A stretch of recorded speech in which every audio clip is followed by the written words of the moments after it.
Hi friends, आपका हमारे YouTube channel Hindi साहित्य अध्ययन में बहुत बहुत स्वागत है। आज हम हिंदी साहित्य के इतिहास लेखन की परंपरा के बारे में अध्ययन करेंगे कि कब से हिंदी साहित्य का जो इतिहास कब से लिखना शुरू हुआ, किसने पहला हिंदी साहित्य का इतिहास लिखा, किसने क्या किया, इसके बारे में पढ़ेंगे। और यह हिंदी की एलटी, टीजीटी, पीजीटी और जितनी भी परीक्षाएं हैं उसमें यह प्रश्न पूछा जाता है। तो आइए हम शुरू करते हैं।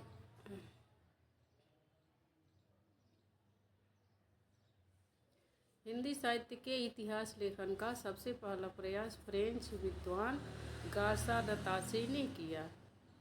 मोस्ट इम्पोर्टेंट है कि पूछ लिया जाता है कि गार्सा द तासी किस भाषा के विद्वान थे, तो फ्रेंच भाषा या फ्रांसीसी भाषा।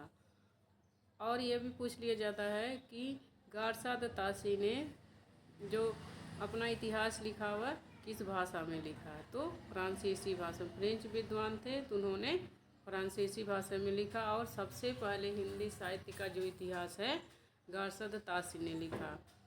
अगर जो कथन है, इम्पोर्टेंट कथन है, उसे याद कर लेते हैं तो कैसे भी प्रश्न पूछे हम आसानी से कर सकते हैं। और यही प्रश्न इधर से उधर घुमा फिरा कर पूछता रहता है। तो एक बार हमें कोटेशन याद हो जाए तब हम आसानी से पेपर दे सकते हैं।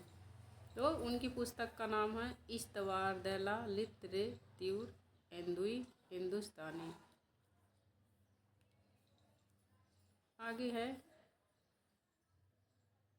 डॉक्टर लक्ष्मी सागर वासरडे ने गार्सा द तासी के ग्रंथ का अनुवाद हिंदुई साहित्य का इतिहास नाम से प्रकाशन किया। मोस्ट इम्पोर्टेंट कथन है कि पूछ लिया जाता है। इससे कई प्रकार के इन दो कथनों से कम 5-6 प्रश्न तो बन ही जाएंगे। पूछ लिया जाएगा कि गार्सा द तासी के हिंदी साहित्य इतिहास का किसने अनुवाद किया, तो लक्ष्मी सागर वासरडे ने। और किस नाम से किया, हिंदुई साहित्य का इतिहास। और सन कब किया, सन 1952 ईस्वी में किया था हिंदी में। मोस्ट इम्पोर्टेंट कथन है जो परीक्षा की दृष्टि से बहुत ही इम्पोर्टेंट है। आगे है हिंदी साहित्य इतिहास लेखन की परंपरा में हिंदी भाषा में लिखा ग्रंथ। प्रथम ग्रंथ श्री महेश दत्त शुक्ल द्वारा रचित काव्य भाषा संग्रह। इनकी रचना का नाम है काव्य भाषा संग्रह। पूछ लिया जाता है हिंदी साहित्य का इतिहास जो है हिंदी भाषा में सबसे पहले किसने लिखा, तो पंडित श्री महेश दत्त शुक्ल ने। और इनकी रचना का क्या नाम है, काव्य भाषा संग्रह। आगे है काव्य भाषा संग्रह का प्रकाशन सन 1873 ईस्वी में नवल किशोर प्रेस लखनऊ से हुआ। एक ही जो वीडियो हमारा है, एक ही वीडियो से कम हम 100-150 प्रश्न इससे तैयार कर सकते हैं। पूछ लिया जाएगा कि काव्य भाषा संग्रह का लेखक कौन है, महेश दत्त शुक्ल। काव्य भाषा संग्रह किस पत्रिका में प्रकाशित हुई, किस प्रेस से प्रकाशित हुई, तो नवल किशोर प्रेस। कहाँ से प्रकाशित हुई, लखनऊ से। कब प्रकाशित हुई, 1873 ईस्वी में। इतने एक ही कथन से कई सारे पॉइंट हम बना सकते हैं। आगे है शिव सिंह सेंगर ने शिव सिंह सरोज नाम से हिंदी भाषा में दूसरा महत्वपूर्ण इतिहास ग्रंथ रचा। शिव सिंह सेंगर ने, उनकी पुस्तक का क्या नाम है, शिव सिंह सरोज से 1883 ईस्वी में हिंदी साहित्य का इतिहास जो है हिंदी भाषा में दूसरा इतिहास लिखा, जिसका प्रकाशन 1883 ईस्वी में हुआ। आगे है ग्रियर्सन द्वारा रचित the modern vernacular literature of Hindustan है। ग्रियर्सन की पुस्तक का नाम है the modern vernacular literature of Hindustan. आगे है मोस्ट इम्पोर्टेंट है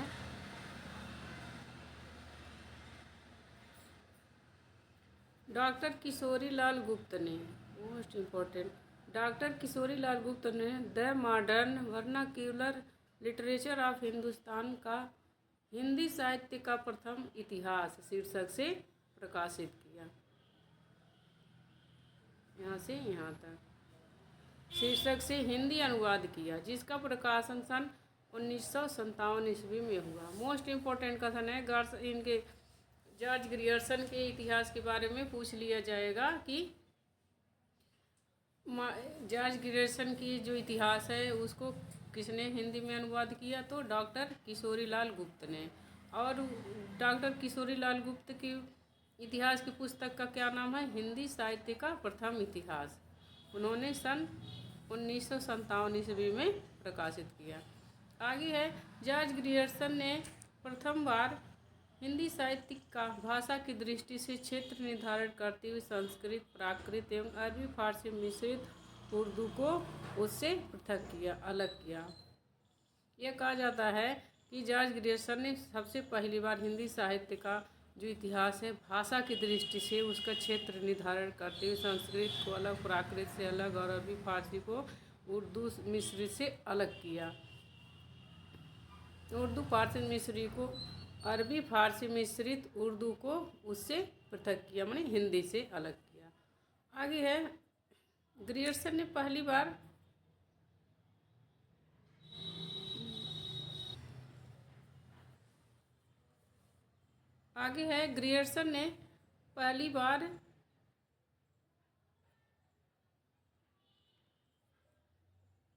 ग्रियर्सन ने पहली बार हिंदी साहित्य के काल विभाजन का प्रयास किया। मोस्ट इम्पोर्टेंट कथन है, प्रश्न पूछ लिया जाता है कि जॉर्ज ग्रियर्सन ने किसने पहली बार हिंदी के साहित्य का काल विभाजन किया था, तो इन्होंने प्रयास किया था लेकिन तो अच्छे से नहीं किया था। तो हिंदी साहित्य के इतिहास के काल विभाजन का प्रथम प्रयास जॉर्ज ग्रियर्सन ने किया था। आगे है, ग्रियर्सन ने भक्ति काल को हिंदी काव्य का स्वर्ण युग माना जाता है। यह तो जैसे रटा रटाया प्रश्न है परीक्षाओं में पूछने के लिए, ये तो अक्सर आता रहता है। पूछ लिया जाता है कि भक्ति काल को किसने स्वर्ण युग कहा, तो जॉर्ज ग्रियर्सन ने भक्ति काल को स्वर्ण युग कहा। अगर जो आप प्रीवियस ईयर पेपर पढ़े होंगे तो आपको पता होगा कि यह जो प्रश्न है हर एक परीक्षा में आया, टीजीटी, पीजीटी, एलटी, चाहे जो परीक्षा हर परीक्षा में आता है। नीचे का मोस्ट इम्पोर्टेंट कथन है मिस्र बंधुओं के बारे में। मिस्र बंधुओं ने मिस्र बंधु विनोद नामक इतिहास ग्रंथ की रचना की। मोस्ट इम्पोर्टेंट कथन है, पूछ लिया जाएगा कि मिस्र बंधुओं की जो इतिहास ग्रंथ है उसका क्या नाम है, मिस्र बंधु विनोद, और यह 4 भागों में विभक्त है। रचनाओं की पूछ लिया जाता है कि कितनी भागों में यह प्रकाशित हुई थी। ये जैसे कि अब कंपटीशन टफ हो गया तो पेपर को टफ बनाने का जो एग्जामिनर है प्रयास करते हैं, तो पूछ लिया जाएगा कि जो मिस्र बंधु विनोद है यह मिस्र बंधुओं ने कितने भागों में प्रकाशित किया था, तो 4 भाग।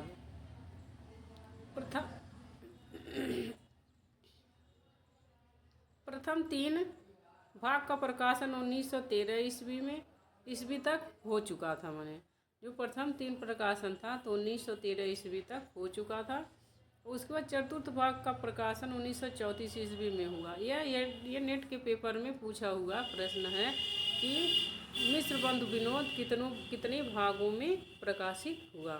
यह जो है नेट के पेपर में पूछा हुआ क्वेश्चन है। तो प्रश्न आने जो इम्पोर्टेंट प्रश्न रहते हैं वह रिपीट भी हो जाते हैं, तो यह पेपर में आने की संभावना है कि मिस्र बंधु विनोद कितने भागों में प्रकाशित हुआ, 4 भागों में, और चतुर्थ भाग का 1934 ईस्वी में हुआ था। आगे मिस्र बंधुओं के नाम हैं गणेश बिहारी, श्याम बिहारी, सुखदेव बिहारी। इनके बारे में भी खूब प्रश्न पूछता है। तीनों लोगों में से एक किसी और 4 जैसे कृष्ण बिहारी नाम दे देगा और पूछ लेगा इसमें से मिस्र बंधुओं में कौन शामिल नहीं है। तो जो मिस्र बंधु हैं 3 लोग हैं, गणेश बिहारी, श्याम बिहारी और सुखदेव बिहारी। आगे है, हिंदी साहित्य का इतिहास लेखन की परंपरा। आचार्य शुक्ल द्वारा रचित हिंदी साहित्य का इतिहास का स्थान सर्वोच्च है। माने जो हिंदी साहित्य का इतिहास लिखा गया उसमें सबसे अच्छा जो जो माना जाता है वह शुक्ल जी का हिंदी साहित्य का इतिहास, इसको सबसे ऊंचा स्थान दिया गया है। और अक्सर विद्वान या तो इनके इतिहास का विरोध किए हैं या तो समर्थन किए हैं। जैसे इन्होंने काल विभाजन दिया है, तो इन्होंने दो तरह से काल विभाजन दिया है। एक तो आदिकाल को वीरगाथा काल भी कहे हैं, आदिकाल भी कहे हैं, और भक्ति काल को उत्तर मध्यकाल, भक्ति काल दोनों कहें। तो सारे विद्वान कोई उसको एक दो नाम इधर उधर करके सब वही दे दिए हैं।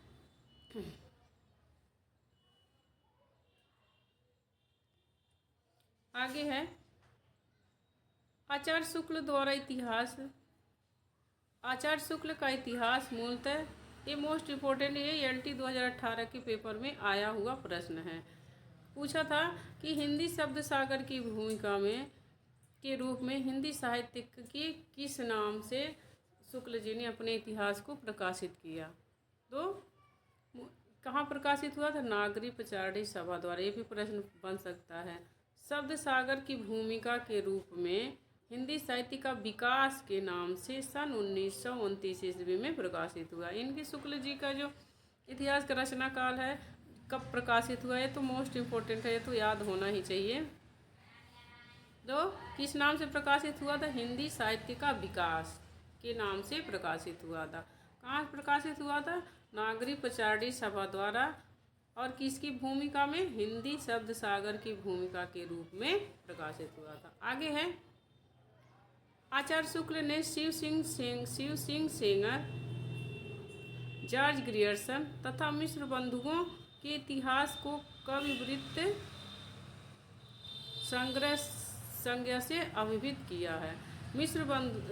शुक्ल जी ने जो शिव सिंह सेंगर है और जॉर्ज ग्रियर्सन मिश्र बंधु, इनके इतिहास को, हिंदी साहित्य के इतिहास को इतिहास नहीं कहा बल्कि कविवृत्त संग्रह कहा है। यह पेपर में आया हुआ प्रश्न है। आगे है आचार्य हजारी प्रसाद द्विवेदी ने 3 इतिहास ग्रंथों की रचना की। ये भी मोस्ट इम्पोर्टेंट है, क्योंकि शुक्ल जी में और हजारी प्रसाद द्विवेदी में, इन दोनों में जैसे व्यंग चलता है, तो ये भी इम्पोर्टेंट है। आचार्य हजारी प्रसाद द्विवेदी ने के जो इतिहास ग्रंथ हैं, कितने हैं? 3 हैं रचना की। उनका नाम है हिंदी साहित्य की भूमिका 1940 ईस्वी, हिंदी साहित्य का उद्भव और विकास 1952, और हिंदी साहित्य का आदिकाल 1952 से है।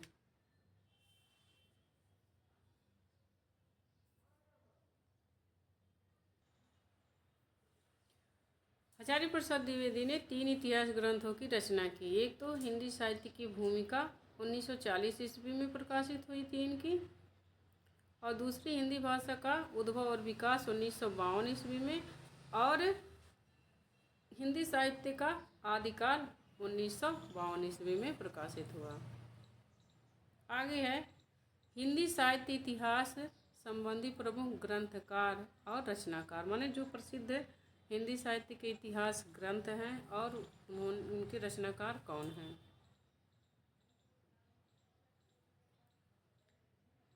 हिंदी काव्यधारा 1944 ईस्वी, पंडित राहुल सांस्कृत्यायन इसके हैं, रचनाकार हैं। हिंदी साहित्य का इतिहास 1973 ईस्वी, डॉक्टर नगेंद्र। हिंदी साहित्य का वैज्ञानिक इतिहास, ये महत्वपूर्ण है, ये परीक्षा में पूछा जाता है बार बार, गणपति चंद्र गुप्त का है। हिंदी साहित्य का वैज्ञानिक इतिहास, यह है गणपति चंद्र गुप्त की रचना है। और हिंदी साहित्य और संवेदना का विकास, ये भी मोस्ट इम्पोर्टेंट है, क्योंकि रामस्वरूप चतुर्वेदी जी एक बहुत बड़े आलोचक हैं, तो इनकी रचना भी इम्पोर्टेंट है। इसमें जितने भी इम्पोर्टेंट हैं मैंने बस उन्हीं को लिया है और बाकी को नहीं लिया। सन 1986 ईस्वी में इसके हैं रामस्वरूप चतुर्वेदी, हिंदी साहित्य और संवेदना का विकास। आगे है हिंदी भाषा का विकास 1924 ईस्वी, श्याम सुंदर दास। हिंदी भाषा और साहित्य 1930 ईस्वी, डॉक्टर श्याम सुंदर दास। हिंदी कोविद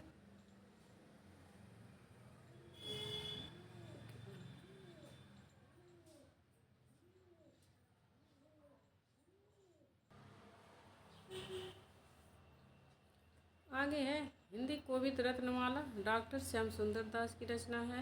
मोस्ट इम्पोर्टेंट है, हिंदी साहित्य 20वीं शताब्दी 1945 ईस्वी में प्रकाशित हुआ था, जिसके लेखक हैं नंद दुलारे वाजपेयी। नंद दुलारे वाजपेयी भी मोस्ट इम्पोर्टेंट है, इनकी रचना भी मोस्ट इम्पोर्टेंट है।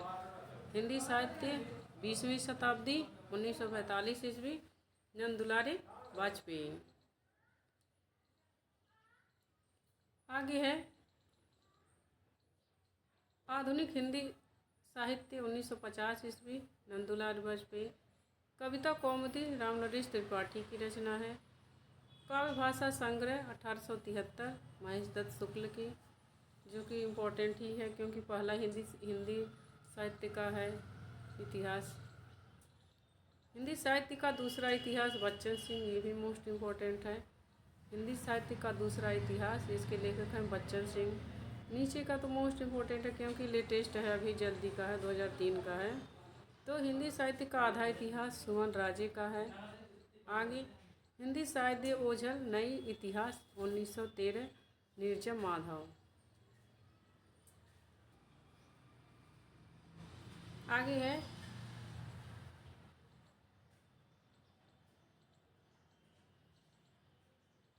हिंदी साहित्य ओझल नारी इतिहास 2013 नीरजा माधव का है। ये कुछ मुख्य जो हिंदी साहित्य के इतिहास थे। अब आगे हिंदी साहित्य का काल विभाजन और नामकरण।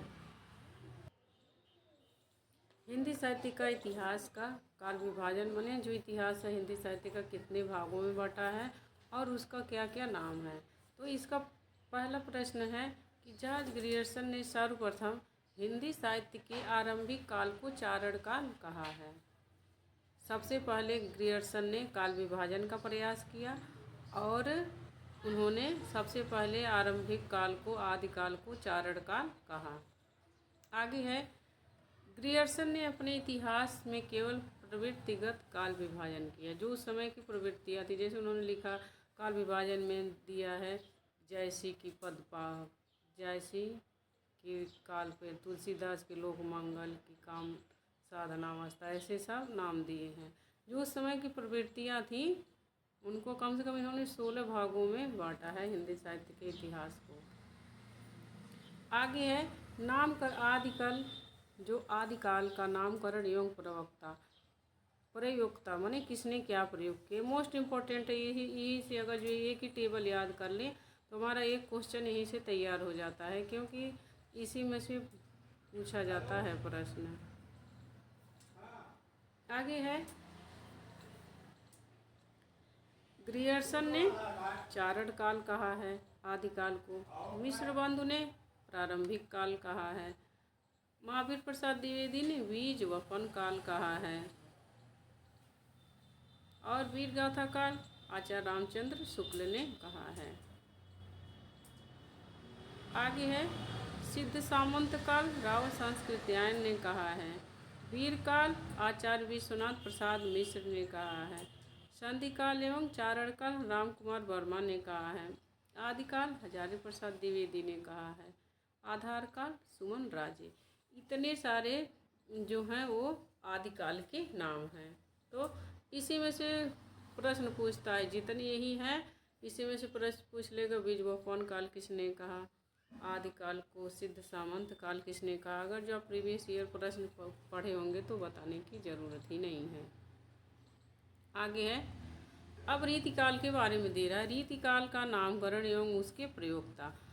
रीतिकाल को किसने क्या कहा, तो जॉर्ज ग्रियर्सन ने रीति काव्य कहा रीतिकाल को, मिश्र बंधुओं ने अलंकृत काल कहा रीतिकाल को, आचार्य रामचंद्र शुक्ल ने रीतिकाल कहा, विश्वनाथ प्रसाद मिश्र ने श्रृंगार काल कहा, रमाशंकर शुक्ल रसाल ने कला काल कहा। इतने सारे नाम जो हैं वह रीतिकाल के हैं।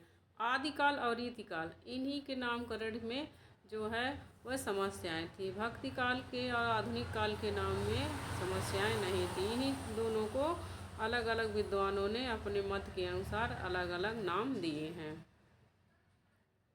आगे है अपभ्रंश साहित्य। जो हिंदी साहित्य का आदिकाल है उसमें अपभ्रंश साहित्य का प्रयोग किया जाता था। आगे है डॉक्टर राम कुमार वर्मा ने अपभ्रंश भाषा की प्रथम कवि स्वयंभू को हिंदी का प्रथम कवि माना है। ये तो रटा रटाया प्रश्न है, परीक्षा में पूछा ही जाता है। डॉक्टर राम कुमार वर्मा ने अपभ्रंश भाषा के प्रथम कवि स्वयंभू को हिंदी का प्रथम कवि माना है। प्रश्न ये पूछ लिया जाता है स्वयंभू किस भाषा के कवि थे, तो अपभ्रंश भाषा के। स्वयंभू को किसने हिंदी का प्रथम कवि माना? राम कुमार वर्मा ने। राम कुमार वर्मा ने किसे प्रथम कवि माना? स्वयंभू को। आगे है स्वयंभू को ही जैन परंपरा का प्रथम कवि माना जाता है। ये सब मोस्ट इम्पोर्टेंट कथन है, हमने उन्हीं कथनों को लिया है जो किसी न किसी परीक्षा में पूछे गए हैं। स्वयंभू को अपभ्रंश का वाल्मीकि तथा व्यास कहा जाता है। जो स्वयंभू हैं उन्हें ये सबसे पहले तो इनके बारे में यही पता चलना चाहिए किस भाषा के ये कवि थे, तो अपभ्रंश भाषा के। और इन्हें स्वयंभू को अपभ्रंश भाषा का वाल्मीकि तथा व्यास कहा जाता है। स्वयंभू ने अपनी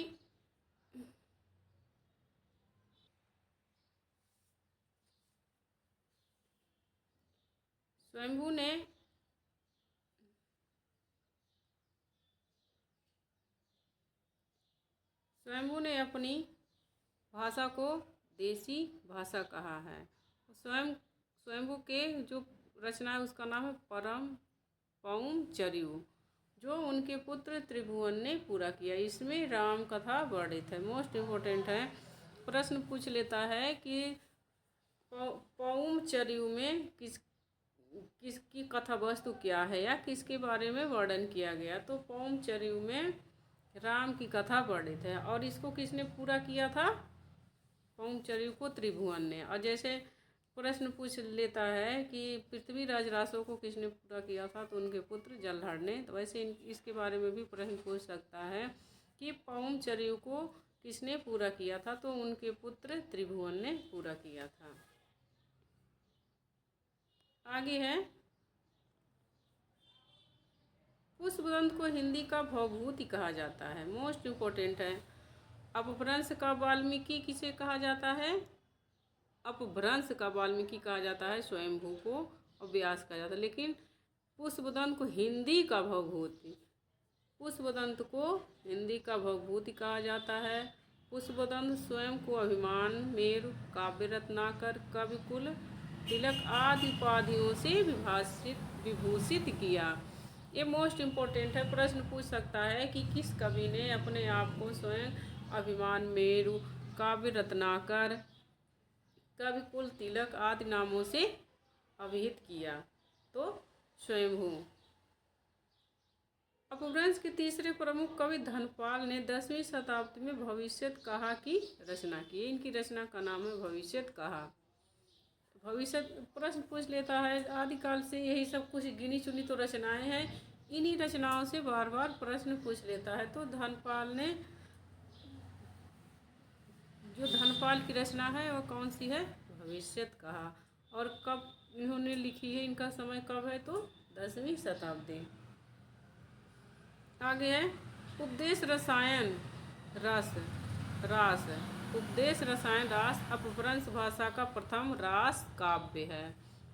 जैसे रास पृथ्वीराज रास, वैसे ये सब रासो काव्य में आते हैं, वैसे ही उपदेश रसायन रास जो है प्रथम रास काव्य है। आगे है रास काव्य परंपरा का हिंदी में परिवर्तन करने का श्रेय भारतेश्वर बाहुबली रास 1184 ईस्वी को है, जिसके रचयिता श्री शालिभद्र सूरी जी हैं। मोस्ट इम्पोर्टेंट है, यही रचनाएं पूछ लेगा। भारतेश्वर बाहुबली किसकी रचना है? शालिभद्र सूरी की। शालिभद्र सूरी की रचना कौन सी है?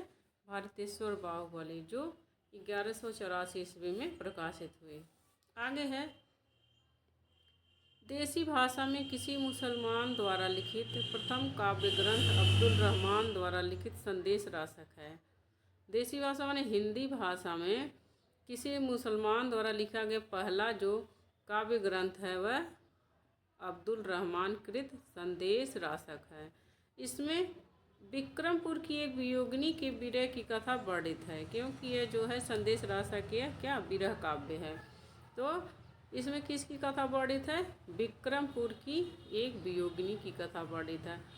बहुत से हमारे हिंदी साहित्य में बहुत से ऐसे मुस्लिम कवि हुए हैं कि जो हिंदी में ऐसी रचनाएं लिखे हैं कि कोई कह नहीं सकता है कि ये इन लोगों की हिंदी भाषा नहीं, क्योंकि अक्सर कहा जाता है कि जो मुस्लिम होते हैं वह उर्दू उनकी भाषा होती है। तो जैसे अमीर खुसरो हो गए, रसखान तो मोस्ट इम्पोर्टेंट है। रसखान ने तो श्री कृष्ण की भक्ति में ऐसे ऐसे पद लिखे हैं कि कोई जान ही नहीं सकता है कि किसी हिंदू कवि के द्वारा लिखे गए नहीं हैं।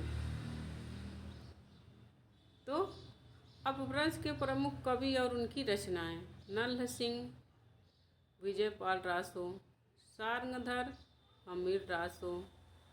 विद्यापति की अपभ्रंश की रचनाएं हैं कीर्तिलता, कीर्ति पताका। ये इनकी अपभ्रंश की रचनाएं हैं। आगे है देश भाषा काव्य, माने देसी भाषा काव्य में उस समय जो कुछ विद्वान जैसे बोलते थे कि यह देसी भाषा काव्य है, उस तो देश भाषा काव्य में लिखी रचनाएं हैं। जैसे हिंदी को देश भाषा काव्य कहते थे। जैसे डिंगल पिंगल उस समय चलती थी।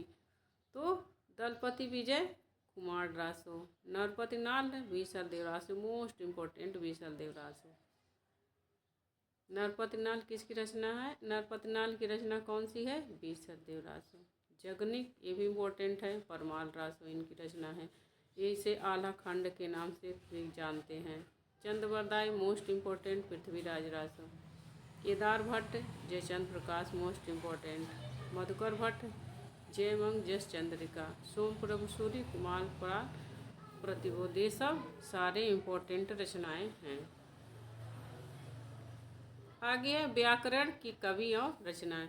जो अपभ्रंश भाषा में जो व्याकरण लिखे गए हैं वो कौन कौन से हैं? तो हेमचंद्र मोस्ट इम्पोर्टेंट है। हेमचंद्र, इनका सिद्ध हेमचंद्र शब्दानुशासन इनकी रचना है। आगे है लक्ष्मीधर प्राकृत पैगल, जैन आचार्य प्रबंध चिंतामणि। अन्य कवियों उनकी रचनाएं। अब यहाँ इनके हेमचंद्र के अन्य रचनाएं भी दी हैं।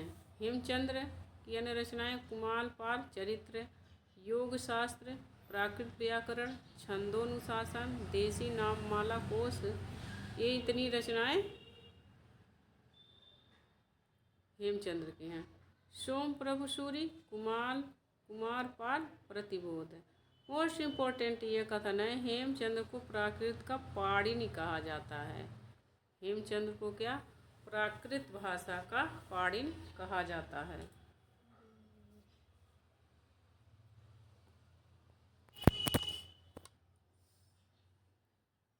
आगे है प्राकृत पैगलम। प्राकृत पैगलम में प्राकृत और अपभ्रंश छंदों की विवेचना की गई है।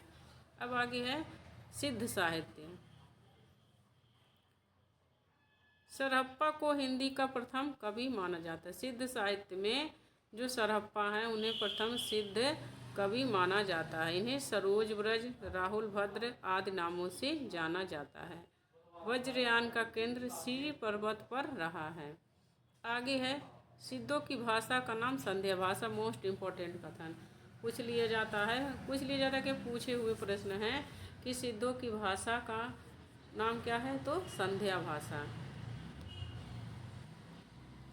आगे है बच्चन सिंह ने लिखा है आक्रोश की भाषा का पहला प्रयोग सरहप्पा में ही दिखाई देता है। आक्रोश में व्यंग करना, जैसे जो सामाजिक कुरीतियाँ हैं या अंधविश्वास है उस पर व्यंग करना।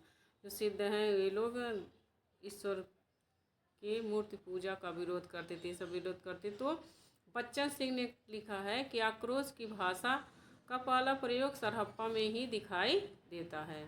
आगे है सिद्धों की भाषा को संध्या भाषा नाम मुनिदत्त तथा अद्यव्रज ने दिया। मोस्ट इम्पोर्टेंट पूछ लेगा पेपर में कि सिद्धों की भाषा को संध्या भाषा किसने कहा, तो सिद्धों की भाषा को संध्या भाषा मुनिदत्त तथा अद्वैवज्र ने दिया। 84 सिद्धों में लुइपा का स्थान प्रथम तथा सबसे ऊंचा माना जाता है। आगे है कडप्पा सिद्धों में सर्वश्रेष्ठ विद्वान तथा सबसे बड़े कवि थे कडप्पा। आगे है राव संस्कृतियान के अनुसार कडप्पा पांडित्य और कवित्व में बेजोड़ थे। ये कथन दे देगा, पूछ लेगा ये किसका कथन है, तो कडप्पा पांडित्य और कवित्व में बेजोड़ थे। आगे है जैन, अब जैन साहित्य के बारे में दे रहा है। जिन दत्त सूरी द्वारा रचित उपदेश रसायन रास अपभ्रंश भाषा का सर्वप्रथम रास ग्रंथ है। अपभ्रंश भाषा का दूसरा रासोकाव्य अब्दुल रहमान कृत रचित संदेश रासक है। पहला है रास ग्रंथ है उपदेश रसायन रास और दूसरा है संदेश रासक। आगे है मुनिजिन विजय डॉक्टर दशरथ ओझा डॉक्टर गणपति चंद्रगुप्त ने शालिभद्र सूर्य द्वारा रचित भारतेश्वर बहुरी रास को हिंदी जैन परंपरा का आदि काव्य माना है। इसमें से किसी भी एक वैज्ञानिक का विद्वान का नाम दे देगा और पूछ लेगा कि किसने शालिभद्र सूर्य को भारतेश्वर बाहुबली रास को हिंदी जैन रास परंपरा का आदि काव्य माना है। यह सारे इम्पोर्टेंट कथन है परीक्षा की दृष्टि से। यह हम आपको जो वीडियो देखेंगे उन्हें कम से कम 2-3 बार तो यह प्रश्न पढ़ लेना चाहिए। अगर किताब हो तो किताब में आप हाईलाइट कर लो, नहीं हो तो वीडियो देख सकते हो या लिख सकते हो, क्योंकि ये सारे इम्पोर्टेंट कथन हैं। तो मुनिजिन विजय डॉक्टर दशरथ ओझा डॉक्टर गणपति चंद्रगुप्त ने शालिभद्र सूर्य द्वारा रचित भारतेश्वर बाहुबली रास को हिंदी को जैन रास परंपरा का आदि काव्य माना है। आगे है गणपति चंद्रगुप्त ने शालिभद्र सूर्य को हिंदी का प्रथम कवि माना है। जैसे अलग अलग विद्वान हैं तो इसमें नाम दिया कि उन्होंने जो इतने ये लोग हैं तो भारतेश्वर बाहुबली रास को आदि काव्य माना है। गणपति चंद्रगुप्त ने शालिभद्र सूर्य को हिंदी का प्रथम कवि माना है।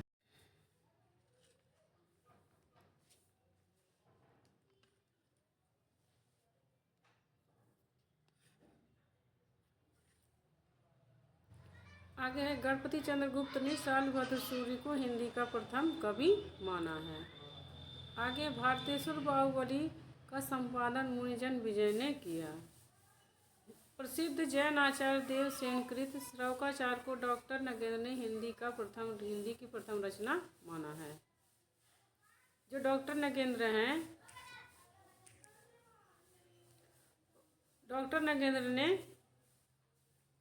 देवसेन कृत श्रवकाचार्य को हिंदी की प्रथम रचना माना है। आगे है नाथ साहित्य।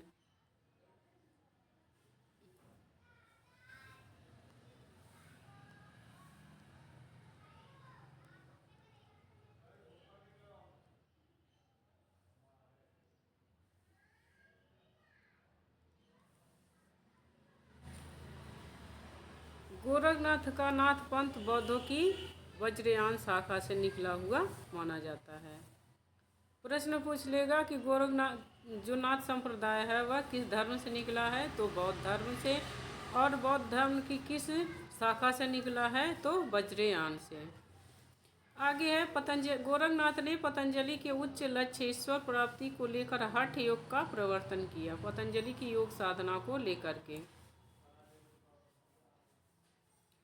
आगे है सिद्धों की वाम मार्गी शाखा भोग प्रधान योग साधना की प्रतिक्रिया के रूप में आदिकाल के नाथ पंथियों की हठ योग साधना आरंभ हुई। आगे कथन है गोरखनाथ को नाथ संप्रदाय का आरंभकर्ता माना जाता है और उनके गुरु मत्स्येंद्रनाथ थे। मत्स्येंद्रनाथ को मच्छंद्रनाथ और मीननाथ भी कहा जाता है।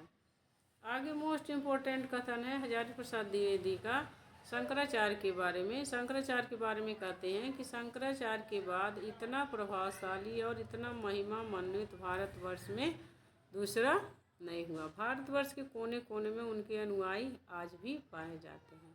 भक्ति आंदोलन के पूर्व सबसे शक्तिशाली धार्मिक आंदोलन गोरखनाथ का भक्ति मार्ग ही था। गोरखनाथ अपने युग के सबसे बड़े नेता थे। यह किसका कथन है? हजारी प्रसाद द्विवेदी का।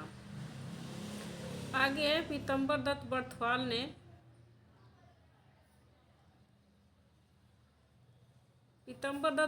ने गोरखनाथ के 14 ग्रंथों को प्रमाणिक मानकर उनका संपादन गोरखवाणी नाम से किया। मोस्ट इम्पोर्टेंट है, प्रश्न पूछता है कि गोरखनाथ की रचनाओं का संपादन किसने किया? तो पीतम्बर दत्त बर्थवाल ने।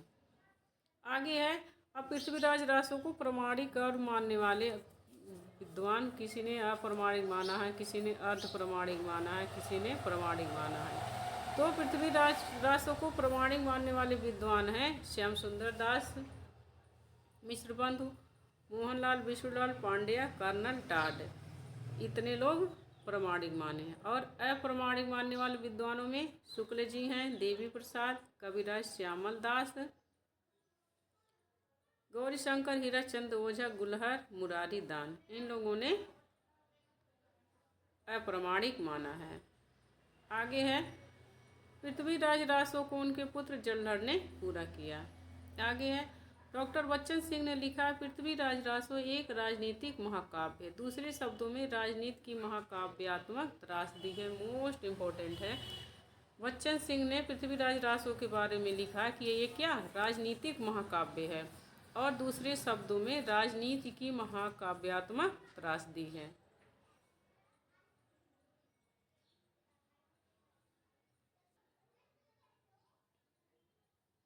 आगे कई मास बाद पृथ्वीराज रासो का एक महत्वपूर्ण समय है।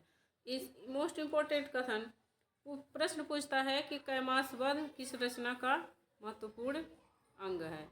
तो कई मास बाद पृथ्वीराज रासो का एक महत्वपूर्ण समय है। और प्रश्न ये पूछता है कि पृथ्वीराज रासो किस में विभाजित है? खंड में, समय में, सर्ग में, अध्याय में, ऐसे दे देगा तो पृथ्वीराज रासो समय में विभाजित है। आगे है आचार्य शुक्ल ने वीर काव्य परंपरा का प्रथम ग्रंथ बीसल देव रासो को स्वीकार किया है।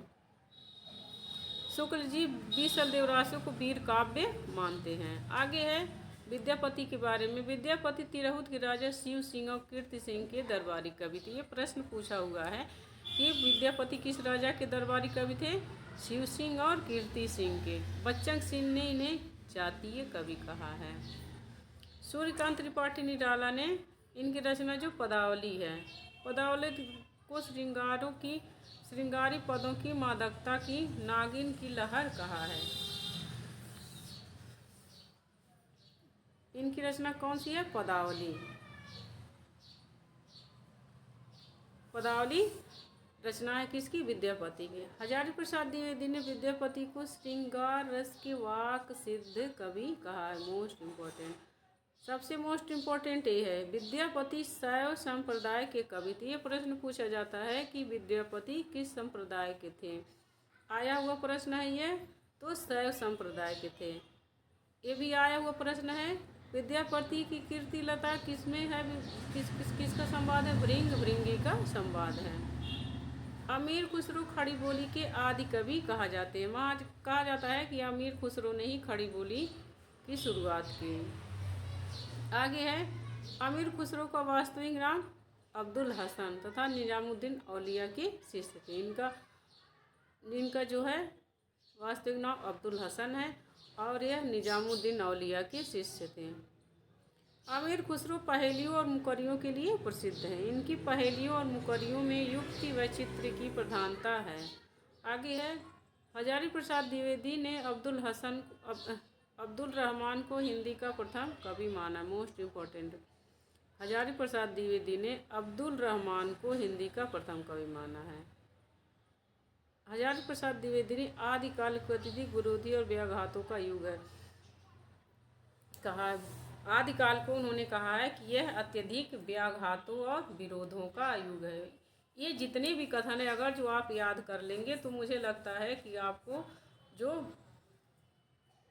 पेपर में बहुत ही हेल्प मिलेगी, क्योंकि एक क्वेश्चन से एक कथन से कई सारे प्रश्न बन सकते हैं। और हमने ये वीडियो भी बनाया है हिंदी के प्रथम कौन है, तो प्रथम कवि, प्रथम किस कवि की प्रथम रचना है, सारा है, तो आप वह जा कर के देख लेंगे तो आपको मुझे लगता है कि ज़रूर हेल्प मिलेगी। आगे है, चंद्रधर शर्मा गुलेरी राव संस्कृत्यान एवं रामचंद्र शुक्ल ने अपभ्रंश को पुरानी हिंदी मानते हैं। ये लोग अपभ्रंश को पुरानी हिंदी मानते हैं, हिंदी ही मानते हैं, लेकिन तो हजारी प्रसाद द्विवेदी और रामविलास शर्मा ने अपभ्रंश को हिंदी से पृथक मानते हैं। आगे है, डॉक्टर राम कुमार वर्मा ने अमीर खुसरो को अवधी भाषा का प्रथम कवि माना है। अमीर खुसरो को हिंदी का प्रथम कवि किसने माना है, तो डॉक्टर राम कुमार वर्मा ने। आगे है, भक्ति काल के बारे में कथन, भक्ति आंदोलन के उदय से संबंधित मत। ग्रियर्सन ने माना है कि ईसाइयत की देन है भक्ति आंदोलन। शुक्ल जी ने माना है कि इस्लाम की आक्रमण से भक्ति काल शुरू हुआ। और हजारी प्रसाद द्विवेदी ने माना है कि यह भारतीय चिंतन धारा का स्वाभाविक विकास है। अगर इस्लाम न आया होता तब भी भक्ति आंदोलन होता। मुक्तिबोध ने माना है कि यह ऐतिहासिक सामाजिक शक्तियों के रूप में जनता के दुख, दर्द और कष्टों से हुआ है। रामविलास शर्मा ने इसको जातीय आंदोलन कहा, भक्ति आंदोलन को जातीय आंदोलन और जनवादी आंदोलन का, दोनों मोस्ट इम्पोर्टेंट है। जो रामविलास शर्मा हैं इन्होंने भक्ति आंदोलन को, यहाँ यह कर लेना, हमने जाति लिखा तो जातीय आंदोलन है इन्होंने जातीय आंदोलन और जनवादी आंदोलन दोनों माना है। भक्ति काल के उदय के बारे में आचार्य हजारी प्रसाद द्विवेदी के कथन कहते हैं, लेकिन मैं जोर देकर कहना चाहता हूँ कि अगर इस्लाम नहीं आया होता तो हिंदी साहित्य का 12 आना वैसा ही होता जैसा आज है। तो यह मानते हैं कि जो भक्ति काल है वह स्वाभाविक चिंतन धारा का स्वाभाविक विकास है, भारतीय चिंतन धारा। ये मोस्ट इम्पोर्टेंट है, ये 2018 में LT के पेपर में आया हुआ है कि यह किसका कथन। वल्लभाचार्य के अनुसार म्लेच्छ क्रांत शेषु देशेषु पापैक नील येषु, ये किसका कथन है, वल्लभाचार्य का है। वल्लभाचार्य ने इसके अनुसार कहा है कि जब लोगों ने गलत शब्दों का प्रयोग करने लगा देश में, तब उसके लिए म्लेच्छ क्रांत शेषु देशेषु, देश में, तब भक्ति आंदोलन का शुरुआत हुआ। लेकिन तो ये कथन मोस्ट इम्पोर्टेंट है, ये 2018 में आया हुआ है, दिया था, म्लेच्छ क्रांत शेषु देशेषु पापैक नीलेषु, किसका कथन है, तो यह वल्लभाचार्य का है। जॉर्ज ग्रियर्सन ने भक्ति काल को स्वर्ण युग कहा है। डॉक्टर रामविलास शर्मा ने भक्ति काल को लोक जागरण नाम से पुकारा है, मोस्ट इम्पोर्टेंट कथन। डॉक्टर रामविलास शर्मा ने भक्ति काल को लोक जागरण के नाम से पुकारा है। आगे है, हजारी प्रसाद द्विवेदी ने भक्ति आंदोलन को लोक जागरण की संज्ञा दी है। आगे है, अब निर्गुण शाखा के अंतर्गत, जैसे भक्ति काल 4 शाखाओं में बटा हुआ है, तो पहला शाखा है निर्गुण शाखा। रामचंद्र शुक्ल इसे ज्ञानाश्रयी शाखा कहते हैं। हजारी प्रसाद द्विवेदी इसे निर्गुण भक्ति कहते हैं। राम कुमार वर्मा और गणपति चंद्रगुप्त इसे संत काव्य कहते हैं, दोनों लोग इसे संत काव्य कहते हैं। अब आगे संत काव्य के धारा के प्रथम कवि उनके प्रस्तोता, माने संत काव्य धारा के प्रथम कवि कौन है और किस विद्वान ने प्रथम कवि माना है।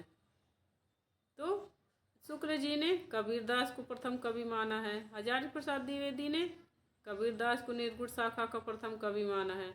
गणपति चंद्रगुप्त ने नामदेव को निर्गुण शाखा का प्रथम कवि माना है। डॉक्टर राम कुमार वर्मा नामदेव और रामस्वरूप चतुर्वेदी कबीर को। तो इसमें बस यही देखना है कि निर्गुण शाखा का प्रथम कवि किसी ने कबीर को माना, नामदेव, दो लोग ही हैं। तो आप ऐसे याद कर सकते हैं, जो गणपति चंद्रगुप्त, राम कुमार वर्मा, दोनों ने नामदेव को माना है और बाकी सब ने कबीरदास को। हिंदी में भक्ति साहित्य की परंपरा का प्रवर्तन किसने किया? नामदेव ने किया था। आगे है, डॉक्टर बच्चन सिंह ने लिखा हिंदी काव्य का प्रथम क्रांतिकारी पुरस्कर्ता कबीर हैं। इन्होंने, ये मोस्ट इम्पोर्टेंट है, पेपर में आया हुआ है कि जो पुरस्कर्ता कौन है? बच्चन सिंह ने लिखा कि हिंदी भक्ति का काव्य का प्रथम क्रांतिकारी पुरस्कर्ता कबीर हैं। इन्होंने पुरस्कर्ता माना है। हजारी प्रसाद द्विवेदी ने कबीर की भाषा का डिक्टेटर कहा है। हजारी प्रसाद द्विवेदी ने कबीर की भाषा को कबीर को भाषा का क्या? डिक्टेटर कहा है। संत कवियों में बाबरी साहिबा महिला साधिका थे। अक्षर अरण्य प्रसिद्ध छत्रसाल के गुरु थे। यहाँ पुरस्कर्ता रहेगा।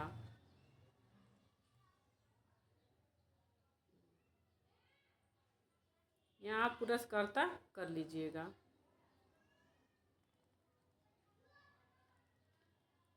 अब है, आगे है निर्गुण धारा प्रेमाश्रयी शाखा मतलब सूफी शाखा।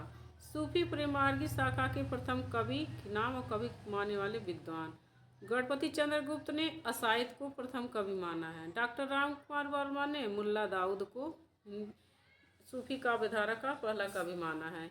हजारी प्रसाद द्विवेदी ने ईश्वर दास को सूफी काव्यधारा का पहला कवि माना है।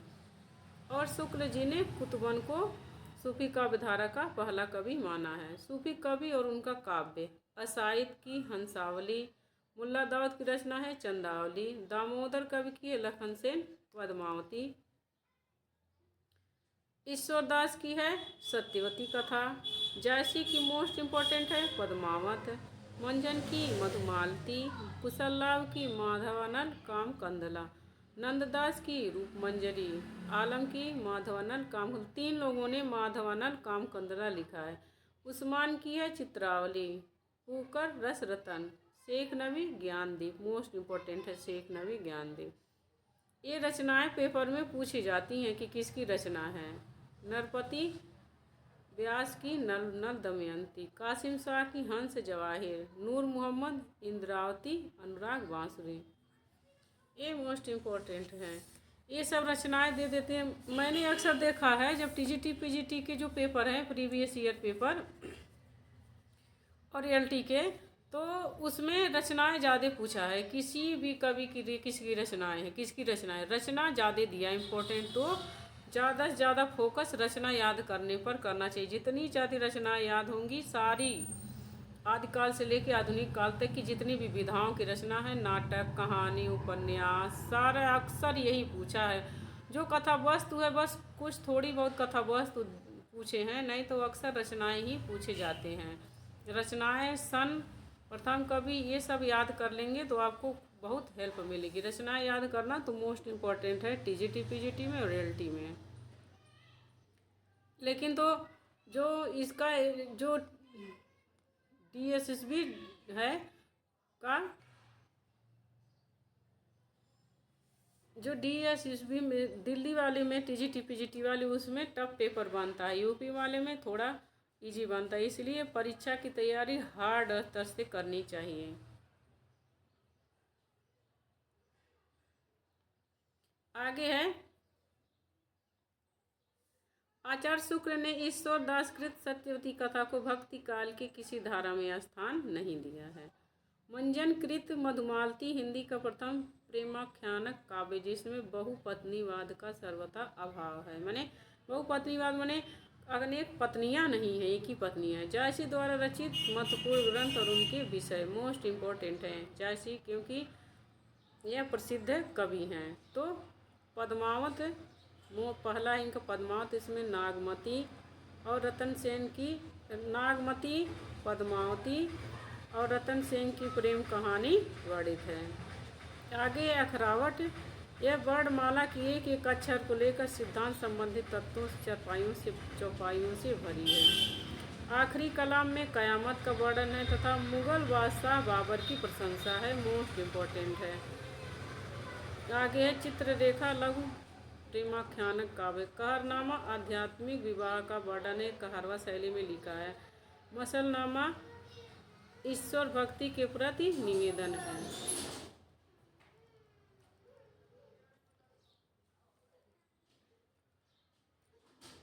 क्या हुआ, काहे रो रही हो? आस्था, रोते हुए ही तुम आ रही हो, बताओ काहे रुला?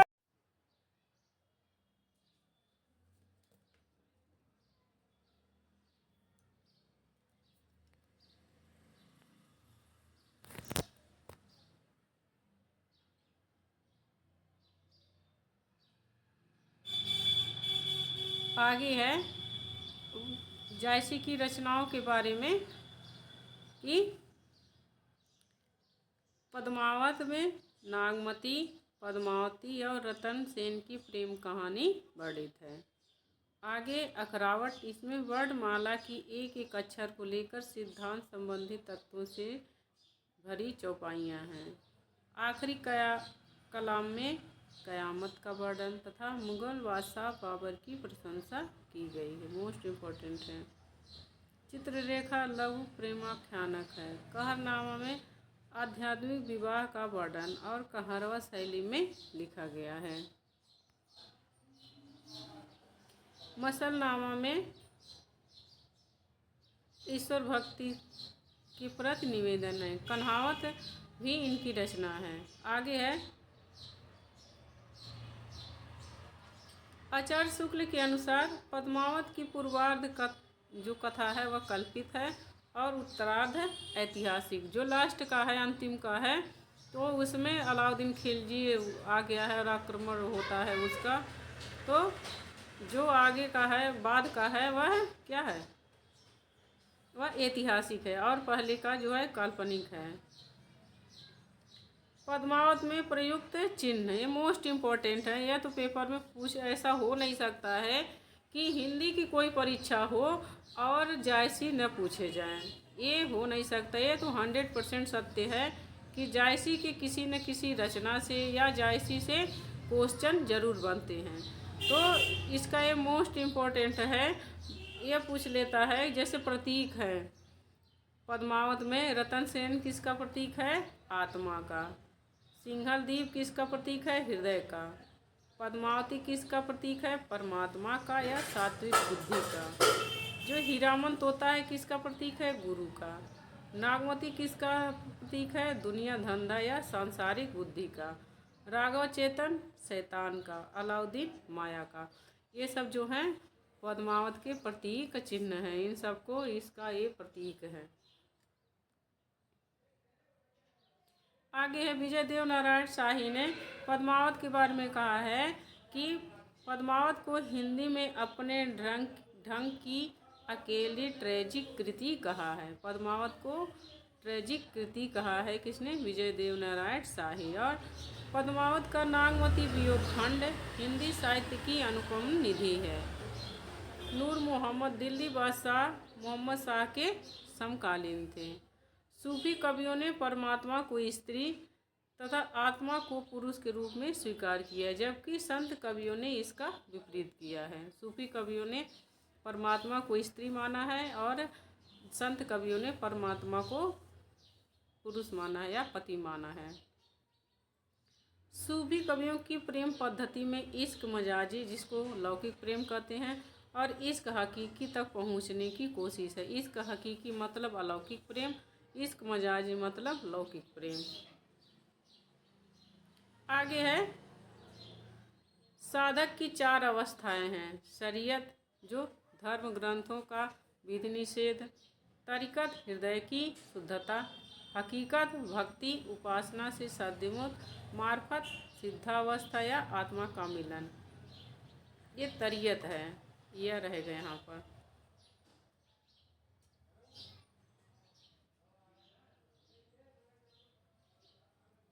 तरीयत साधक की 4 अवस्थाएं हैं। शरीयत, तरीयत, हकीकत और मार्फत। यहाँ पर हमारा भक्ति काल खत्म होता है। अब हम नेक्स्ट वीडियो में मिलेंगे। मुझे लगता है कि यह वीडियो आपके लिए बहुत ही हेल्पफुल होगी, क्योंकि हमने इसमें वही इम्पोर्टेंट कथन लिए हैं। इसमें से क्वेश्चन तो बनेंगे ही बनेंगे ज़रूर। अगर जो आप ये वीडियो हमारा अच्छे से देख लेते हैं तो पेपर में हिंदी की कोई भी परीक्षा हो, इसमें से ज़रूर प्रश्न बनेंगे। अब मिलेंगे नेक्स्ट वीडियो में।